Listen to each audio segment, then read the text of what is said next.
I'm Captain Kirk. Fascinating. I'm a doctor, not a mechanic. Thank you, love you. Mwah. Most illogical. Aye, sir. Well, that was different. Yep, lousy, but different. Places, please, and here we go. Welcome, ladies, gentlemen, bears, Kobali, and things, to episode 102 of the MuppeTrek podcast. I'm Jarman. And I'm Steve. We're here to compare, contrast, and confer about our two favorite franchises. Jarman, what are those? Those are, of course, the Muppets and Star Trek, and we do one-to-one reviews of The Muppet Show and Star Trek, the animated series now.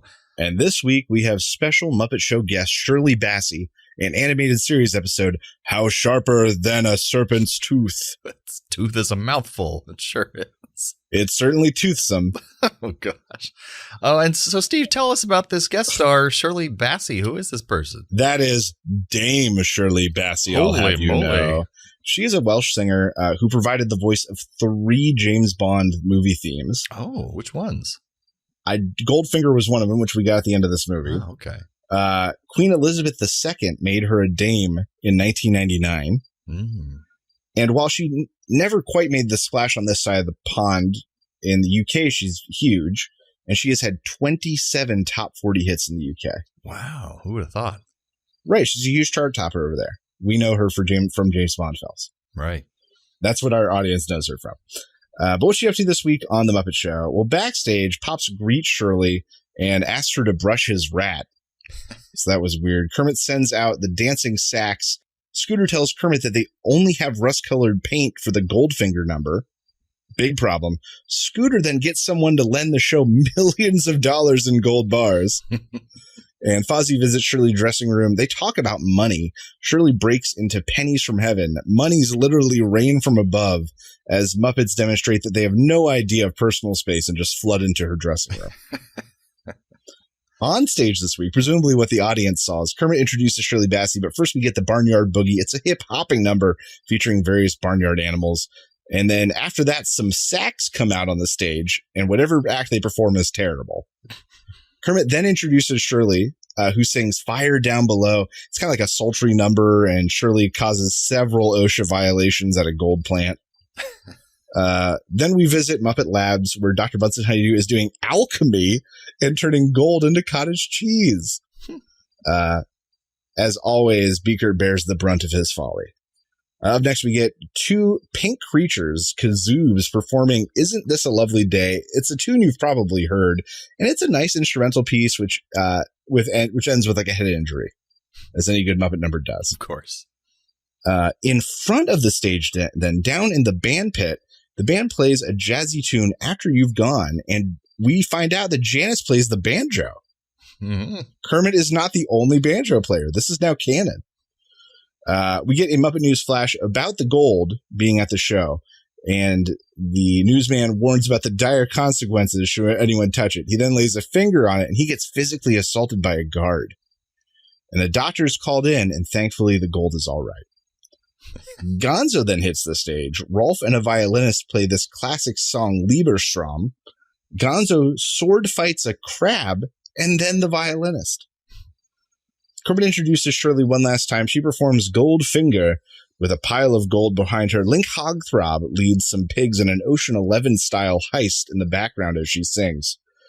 Kermit thanks Shirley one last time. She's been arrested for stealing the gold. Fingers are pointed, and that is what we call the Muppet Show. Goldfinger. So, Jarman, what did you think of this week's episode with Shirley Bassey? So I had to be honest with myself, and it was kind of a meh episode for me. Shirley Bassey was lovely and everything, but just nothing outstanding. She had no characters or attempts at characters or sketches, just the songs that she did. But she did pretty well during her songs of kind of interacting and reacting to the Muppets. Like, I really did get a kind of a laugh when she was just really kind of like, oh, come on, guys, really? When the pennies from heaven actually fell. Yeah, that was good. Her facial reactions were pretty great for that. But the backstage plot with the gold being stolen and being closely watched over was all right. It was kind of neat. And Bruno, the security guard, was If anything, fun. I thought it could have been taken to another, like an additional level. In what way? Like more guards. Put 4 guards out there. Or make the rats guards. Like, find some angle on it that would have made it more fun and up the ante. Or maybe we could have seen the planning of the heist that would eventually happen at the end of the episode. That would have been fun. That would be great. The rats in the background throughout the episode planning to heist this gold. With Link Hogthrob trying to like lead them all or something. He's the Clooney for some Goldfinger. reason. That's right. I agree. This was like the okay soup of episodes. Yeah. Like where you dip the spoon in, you put it in your mouth and you go, yeah, it's chicken noodle. Like that's this episode. But yet not as comforting as chicken noodle soup, maybe. Not as comforting. But she did okay with the Muppets. There were some really stale and stiff moments. But you're right. There's just so much music in this episode. There wasn't time for much else. Yeah, and also, where's Miss Piggy? Yeah, true. Maybe gone. Frank Oz just needed a week. I guess so. And I will say it was pretty cool to see the person who sang Goldfinger perform it on stage. That was neat. I never knew her name or who she was, so that was pretty cool. We got to learn something new. Yeah, and she did a great job with the but song. we only got like 2 regular sketches, the Quick Newsman Flash and Muppet Labs. There was too much optional music too. Like that thing with the band could have been cut and a sketch could have put in there. Apparently that was the optional UK version The sketch. thing with the 2 pink things could have been swapped and the sketch put in there. Or slower or less Just time. anything. But it just ended up being so much music. Yeah, without a lot going on or any kind of stories being told. So I'm with you. This might be bottom 3 of this season. Now, mind you, we're not that far into this season. It's so meh that it might be actually crap. Right. Yeah. Something else could be like, that's tomato soup. Like some other. I like that for once, though. Comforting. I like for once, though, that it's not the host's fault. Like she wasn't really bad. She did her thing. She was a good performer. Yeah. She liked being there. She wasn't a Bob Hope or something. You know, she liked being there. It was fine. Yeah. But it was just the episode was lackluster. You're right. So Shirley Bassey, not bad. Episode meh. Yep. That's the grading. So what happened on this week's episode of Star Trek, the animated series? Oh, before we get to that, penultimate episode. We have to talk about our trivia song info. Oh, crap. Music this week, Barnyard Boogie by Louis Jordan and Wilhelmina Gray. Louis Johnson became known as the king of the jukebox. That was his nickname. And was inducted into the Rock and Roll Hall of Fame in 1997 as an early influencer of rock and roll. Mm-hmm. Fire Down Below from the film of the same name. It starred Rita Hayworth and Jack Lemmon, a young Jack Lemmon. Isn't This a Lovely Day? Written by Irving Berlin and made famous by the movie Top Hat. Top Hat is the most soup description ever. Top Hat is about a dancer who travels to London and tries to impress a woman. And I read 2 different synopses of that, and it's like literally the plot. That's it. That's it. That's all you needed back then. After You're Gone by Leighton and Creamer.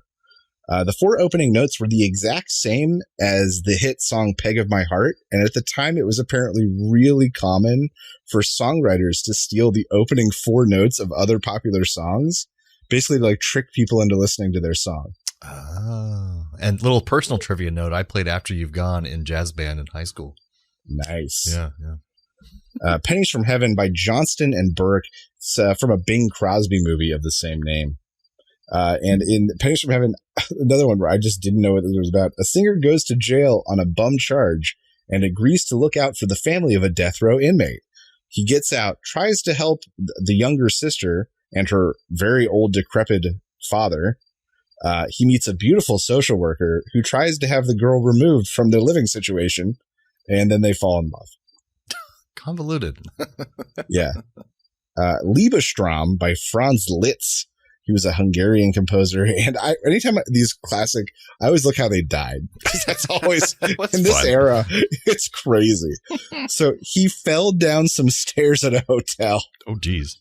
During recovery, came down with 4 or 5 major ailments, and then just never recovered. Damn. And apparently, he kept writing music, and it just kept getting sadder and sadder and sadder.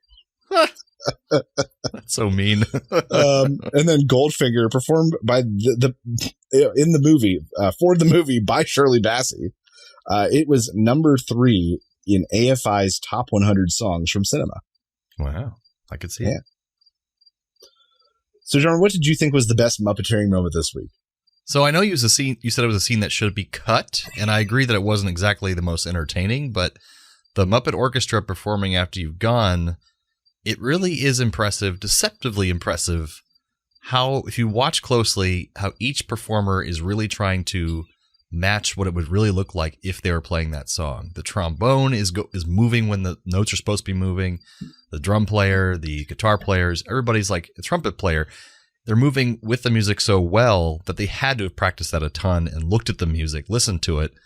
And I just find that really impressive. I always have from the very beginning, like the piano playing by Rolf in every episode. It's like it matches what it would kind of look like if he was playing that song.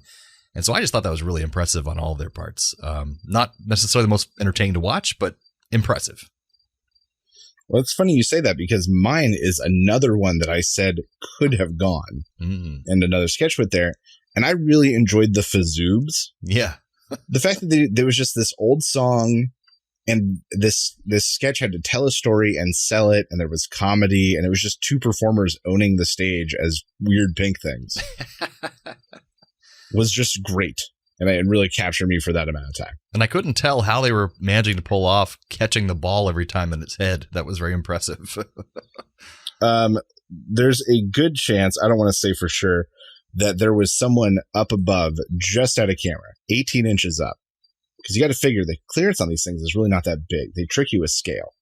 Yeah, that's true. Someone 18 inches up on a platform dropping a ball in. He's pretty close by. And the guy above stays still above for the camera line. Yeah. Yeah. That makes sense. I'm going to bet. I don't know that for sure. It could be even more impressive than that, but I'm going to guess. That sounds likely. So now, Jarman, what Yes. happened on this week's episode of Star Trek, the animated series? We have How Sharper Than a Serpent's Tooth. So a weird space probe has probed Earth, and it alerts everyone in the Federation to its presence. So it runs away when it's chased down by their ships, and it self-destructs. So the Enterprise is sent to follow its signature from whence it came, and eventually finds itself being trapped in a force bubble by this unknown ship. Now, the ship projects an image over its hull, and there's a Native American ensign suddenly on the crew of the Enterprise piloting it, and he recognizes that shape that it's projecting as a legendary Kukulkan from Mayan stories of the ancient past. Now, apparently, the real Kukulkan is on the ship, and he was the one responsible for sending the probe to Earth, because apparently he went to Earth centuries ago to help along human civilization, as he thought them to be savages. But he eventually left, promising to one day return to check on their progress towards being a more peaceful civilization and more advanced, leaving behind his depictions everywhere and pyramids throughout ancient cultures throughout the world. So he suddenly beams Kirk, Ensign Walking Bear, that's his name, Scotty, and Bones to his ship, where he plans to test them and their knowledge of him. And they find themselves suddenly in what appears to be an ancient mesa filled with towers of Kukulkan's likeness and a giant pyramid. And Kirk decides to check out the top of the pyramid and tells the others to go check the surrounding area. And they eventually figure out that they need to swivel these towers around the pyramid so that they reflect the sunlight above to hit the top of the pyramid, which will then activate a beacon to Kukulkan.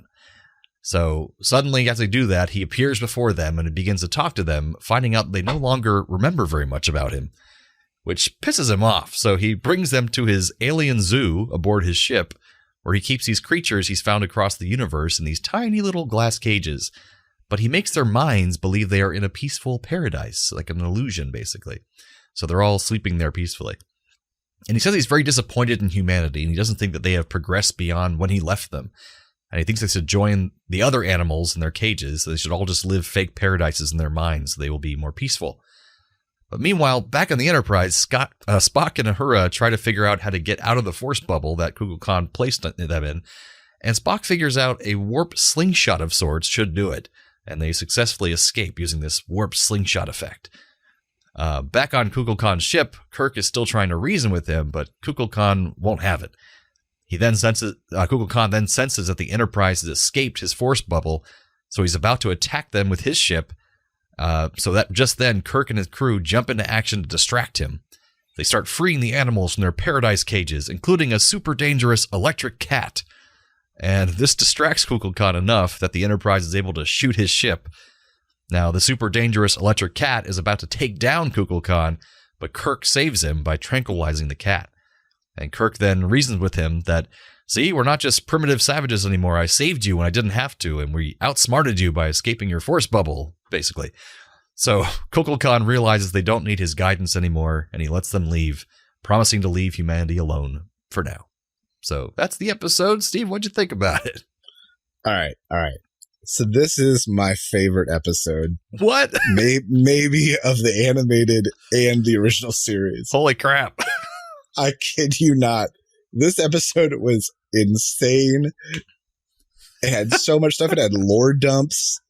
It had a crazy benevolent god who just acted like a disapproving mother-in-law the entire time. We got like crazy history stuff, which I loved. Really just the dialogue of Kukulkan was like my absolute favorite. Like, don't we have the right to speak? Well, I guess so. But he just treated them like pets. It was so funny and so good. There were some crazy moments in this one too. At the beginning when it was Doohan doing the voice of the Native American character. Right. But he didn't do a very good job. So at one point they showed, and they didn't do a very big job because they used Scotty's frames and just put like a face over it, kind of.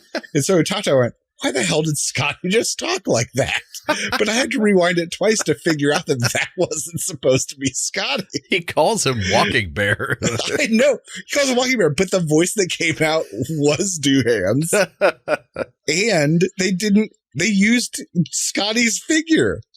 They used his base animation for the guy. But they put a different face on him. And they like made his hair dark, but just a little bit. They like furrowed his brow a little bit. I kid you not. I think he looked very different. Why the hell is Scotty talking like that? It took me completely off guard. You're crazy. At one point, there was a bad animation mistake where like lights were flashing, and I can't remember who was in frame. It might have been McCoy. And that guy was over his shoulder, and then all of a sudden he was gone. I didn't just notice gone. They mismatched the frame somehow, and he disappeared. That's funny. And then at one point, this is my favorite moment. I laughed so hard. They're talking to Kukulkan, and Kirk's like kind of in the lead, and McCoy says something kind of smarmy. I can't remember even what it was. McCoy says something smarmy, and Kirk goes, Bones, Scotty, be quiet. But I was like, why was Scotty involved in that? He didn't say anything. Shit. It was great, though. I didn't think about such that. a good moment. But Scotty, you shut the fuck up. My favorite part was the Kukulkan was like, are you not scared of me? And they cut to all of them, like Kirk's face is right in the frame, and then they're all behind him. And they didn't really animate them having any emotion on their face. They just looked bored. Just them staring back. They're just like, yeah, whatever. That's what they looked basically. He's like, nope, they're not scared, obviously. Oh my God. That was, yes. So between all those factors, the over-the-top thing that we get, the like benevolent space alien, the tie-ins to like human history, we get like a D&D style puzzle in there. Oh, like solve the temple, turn the snakeheads. Oh, and it illuminates a thing and summon. Like that's a D&D puzzle we got to watch. It had this episode had so much going for it.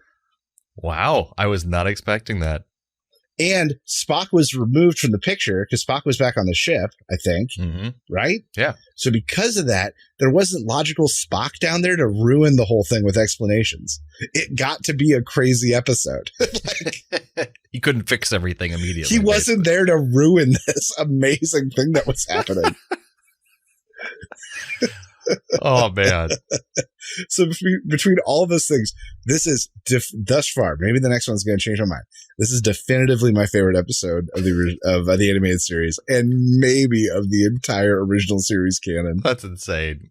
It was so good. Me watching this, I'm like, oh, another benevolent god another god who thinks he needs to test humanity because they're all savages. I just like that this one was literally a god. Like that made me so happy. He was just they weren't even going to hide advanced it. alien. He was saying his planet was destroyed long ago, he said. That's right, but that made it even better. I guess. That's what they all are, though. They're all just advanced aliens that seem like gods. Like, remember Who Mourns for Adonais? It was the same thing, like the Roman gods that came down to Earth before. Yeah, I don't know, but this didn't bug me as much. Weird. Because it was because he was the antagonist, certainly, but he wasn't like a bad guy, really. No, not really. He's like, I'm looking out for you, my pets. Like, Bow to me.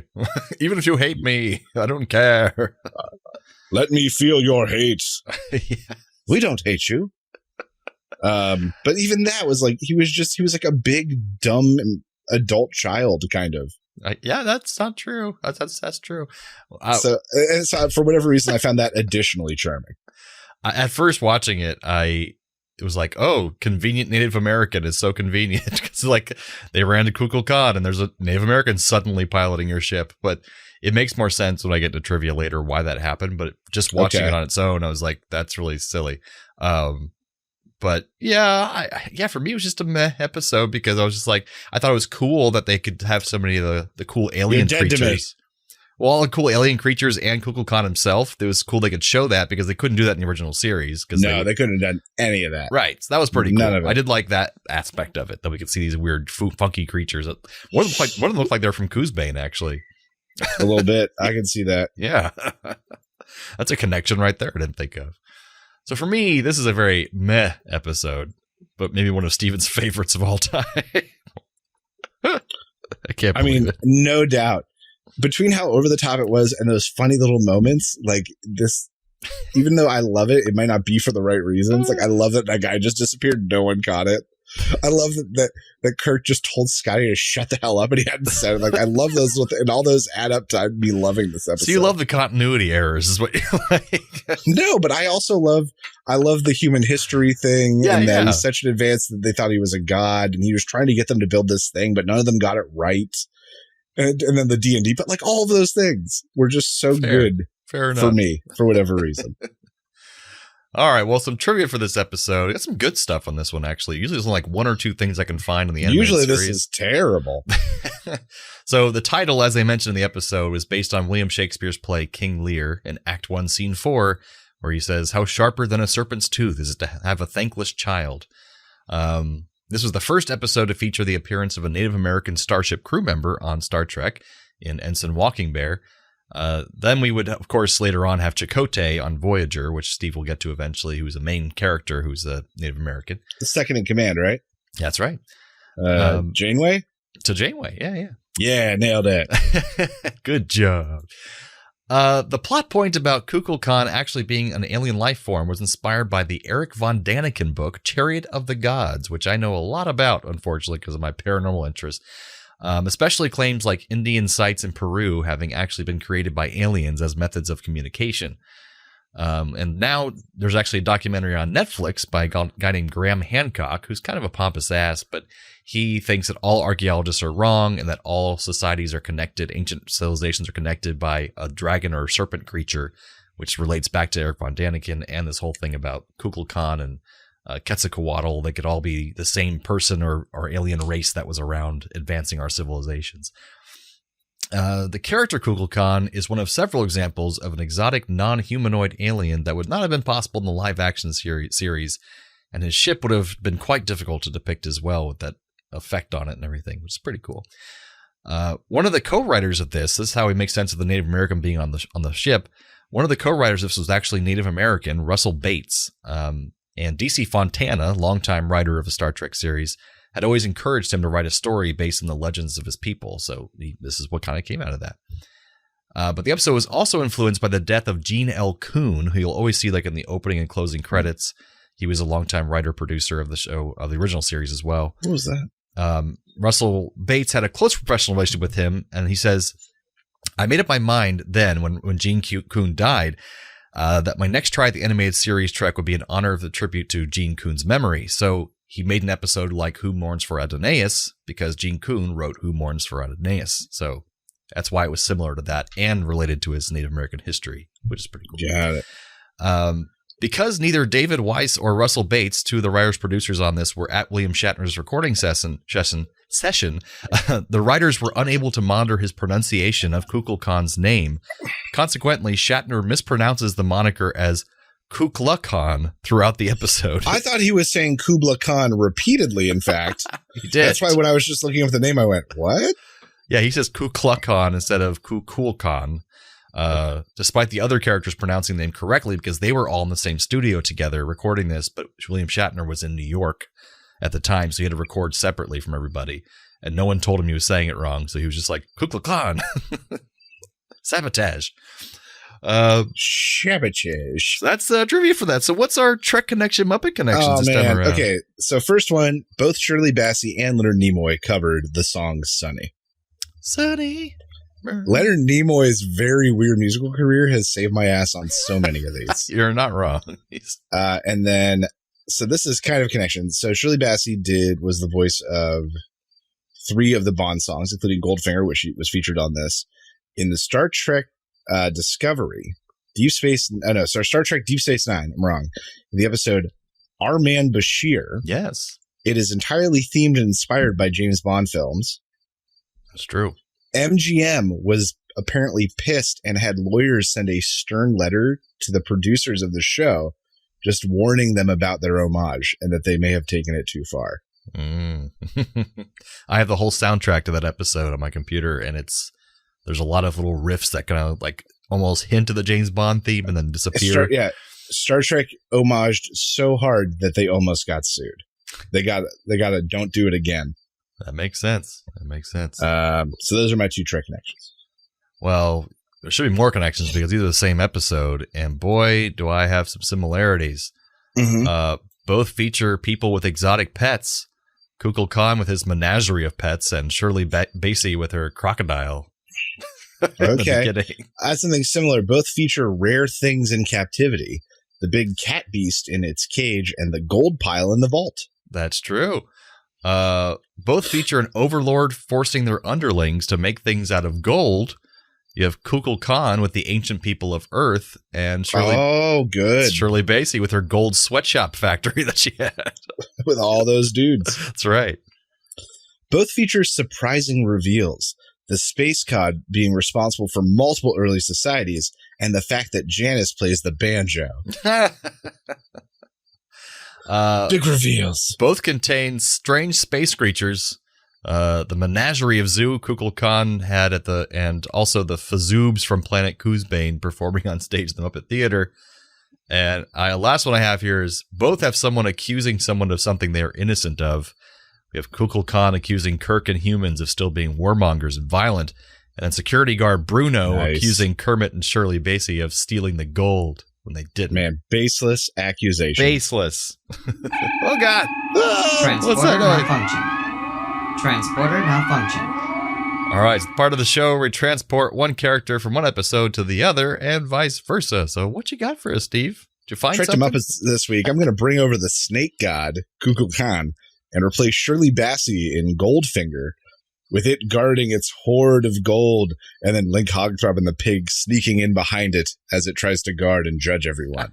Mine's kind of similar because I have Kukulkan to replace Bruno the security guard, and he'd be all protective of the gold until he found the Muppet crew worthy enough to give it to them. I love that. Yeah. MuppeTrek, I'm going to bring over the Fazoobs, or just the one that shoots the thing out of its head, and I'm going to replace Kukulkan, because I think that would be the funniest visual ever, where this disembodied voice is like, finally, I have come, and it's this thing. And for whatever, that pink thing has that same voice, though. Yeah. You are like disappointing children to me. It looks completely goofy and ridiculous. Yeah. MuppeTrek, I'd have Dr. Bunsen Honeydew replace Captain Kirk, because he would turn all of Kukulkan's animals into cottage cheese. And it would be so intimidating that Kukulkan would have to bow to him instead. Bow to me. Bow to me. So that brings us to the end of episode 102 of the MuppeTrek podcast. Join us next time for The Muppet Show with special guest James Coburn. And the final animated series episode of the second season, The Counterclock Incident, where we will actually go over our top 3 and bottom 3 of the season, which there's only 6 episodes, so it's going to be all of them, and then kind of see if changes our placement of the whole series at the end as well. So stay tuned for that. And I think you're in for a surprise because of this crazy space snake from this week's episode. Apparently. So, from the lovers, the dreamers, and us. Live long and prosper, everyone. Thanks for listening to the MuppeTrek podcast. Be sure to follow us on social media on Facebook and Twitter.